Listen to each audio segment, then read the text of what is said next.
அழகு தமிழில் ஆங்கிலம் பயில்வோம் வாருங்கள். போன காணொளியில் நில், எழுந்திரு, தூக்கத்திலிருந்து எழுந்துக்கொள், இது மூணுத்துக்கும் நம்ம சொல்லக்கூடிய ஸ்டாண்டப், கெட்டப், வேக்கப், இது மாற்றி மாற்றி பயன்படுத்தலாமா அப்படின்னு ஒரு கேள்வி கேட்டிருந்தோம்.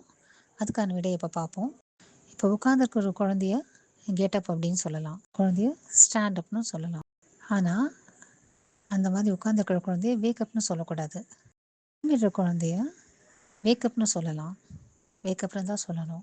சேரில் உட்காந்துருக்கவங்களையும் கெட்டப் சொல்ல முடியும், தூக்கம் கலைஞ்சு விழித்து உட்காந்துருக்கிறவங்களையும் கெட்டப்னு சொல்ல முடியும். தூங்கிட்டு இருக்கவங்களை எழுப்பும்போது வேக்கப்னு சொல்லணுமே தவிர கெட்டப்னு சொல்லக்கூடாது, ஸ்டாண்டப்னு சொல்லக்கூடாது. ஆக உட்காந்துருக்கிறவங்கள ஸ்டாண்டப்னு சொல்லலாம், கெட்டப்னு சொல்லலாம். தூக்கத்துலேருந்து ஒருத்தர் எழுப்பணுன்னா வேக்கப் சொல்லணும். ஆனால் தூக்கத்துலேருந்து எழுப்புகிறவங்கள ஸ்டாண்டப் சொல்லக்கூடாது. அதே மாதிரி தூக்கம் கலைஞ்சு ஆனால் படுத்துட்ருக்காங்க இன்னும் அப்படின்னா அவங்கள கெட்டப்னு சொல்லலாம். அழகு தமிழில் ஆங்கிலம் பயில எங்கள் சேனலை சப்ஸ்கிரைப் செய்யுமாறு கேட்டுக்கொள்கிறோம். நன்றி, வணக்கம்.